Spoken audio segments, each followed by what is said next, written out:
Here's another interesting thing that I found. You need the other pen. Are you going to here or are you going? I'm going to go here in a second. Yeah. Here's another interesting thing that I found about threes. So let's call 18 to 24 seconds on the shot clock. Let's call that early shot clock. Yep. Okay? First 6 seconds of the shot clock. In 2014, 2015, the average team for this season took 322 total threes in the first 6 seconds of the shot clock. Okay. What is this? You said 13, 14? Yeah, Okay. 14, 15. 15. Five teams attempted below 200 total threes for the season in the first 6 seconds of the shot clock. Yep. Last season's data, that number was up by 100 total threes. Basically 420 total threes. Yep. Half the league attempted 400 or more total threes in the first 6 seconds of the shot clock. That's the other thing that has changed the most, is when you get a defensive stop, and I don't care where the fuck you are on the court when you get this stop, where are people running? Yeah. Run wide. That's all you hear. Run wide to the three-point line. That's it. Okay? Right? So these early shot clock threes, you know what the average effective field goal percentage on that is? Same thing, 55%. Really? It's a good shot. I can't wrap my head around it. Am I too old school? I don't want to say old school, but am I too still like in my ways of? Okay. Hold on a second. Hold on. I'm gonna give you something here, though. Zero pass shots. I'm gonna give you something here, though. I'm gonna give you something. You got guys running wide. Correct. Running the corner. This is you with the ball. Yeah. This is Giannis with the ball. Yeah. This is Ja Morant with the ball.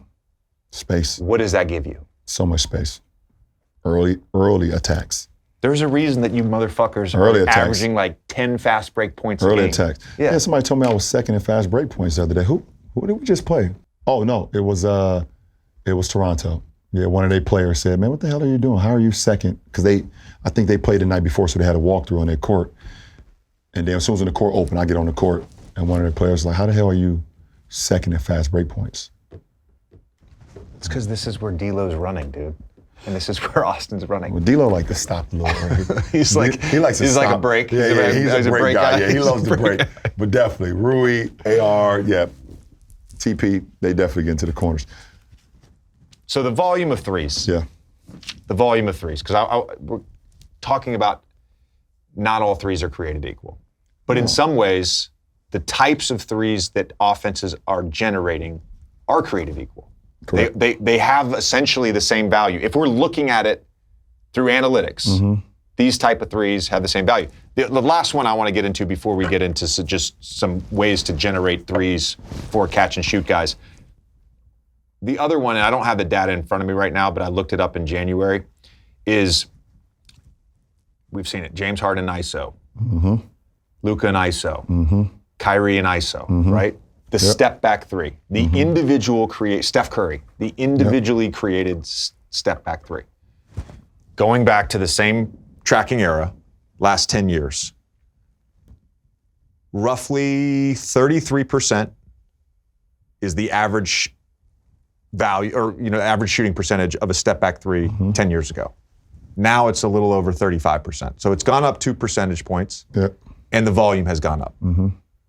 Guys are able and willing, Jason Tatum, they're able and willing to take that shot not only more frequently, but at a higher clip. I'm trying to explain here why offenses are good. Offenses are good and very hard. This shot is worth 1.5 more than this shot. If you can make it. If you can make it. If you can make it. So what happens when...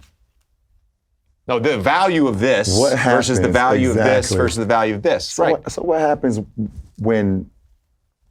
Why do you think you guys have a good offense? Houston Rockets missed 25 or 28 straight threes? Have you seen it happen since? I have not. How many did they miss in a row? 27. 27 straight threes. 27. And they kept shooting them. Yeah. It's not like all of them was only 3-point shooters. It's not like they had fucking 5 Craig Hodgeses on their team or 5 Steve Kerrs on the floor, where that's all they can do is shoot threes. They had guys that can, Eric Gordon, you can get into the paint. James Harden, you can get into the paint. But you're making a valid point. But why? You're making a valid point, and I want to acknowledge your point. You still have to be a basketball player. Thank you. You still have to read the game. That's all. You That's still all have I to ask. understand That's all I ask. time and score. So there's a time and place There's a- where analytics yeah, should be like, get the fuck out. yeah. Okay? There was a coach that told me this year. He's like, he talks all the time about like managing the game, and he's over there and he's looking at the box score during timeouts, and he's looking at how many threes have we made and attempted versus how many threes the other team has made and attempted. What is their star player shooting from 2? Mm-hmm. What is the time and score? Do I need to double? All of these things are being like equated or calculated in real time. So there is some game management involved. It's not just like, So you're telling me I need to shoot more threes? Is that what you're telling me? You're doing fine. You're doing fine. But I would say this, LeBron, you guys, your offense for the first part of the season was not a good offense. No, we couldn't shoot. The second you started making threes, we couldn't you make, became a but we top always, 5 or 6 yeah, offense. But we always said like the law of averages is going to even itself out. The first month and a half, 2 months, we couldn't hit the side of a fucking cow's ass from 3-point. We couldn't. So, but like you just said, we're 29th in 3 points attempted, but people are complaining while we're top 5 in free throw attempts because that's what we do. I think there's every team you have to coach differently. Every team based on personnel. Yeah, for sure. Right. Absolutely. The fact that all of a sudden D'Lo became a high volume, high efficiency 3-point shooter halfway through a season, started back in January. Yeah. That adds value to the offense. Yeah, for sure. Your free throw thing, by the way, I'm not going to get into the discourse right now about the foul thing, but there are certain teams that foul more than others, and there are certain teams that put pressure on the rim more than others. Yeah, for sure. And if you can not foul and you can get to the free throw line, that creates an advantage. In the same way that making and taking more threes versus making and taking less threes creates an advantage. Well, I mean, Mike D'Antoni was on to something. He knew before this shit even got cracking like it is now. I'll give Daryl Morey, give Daryl some credit.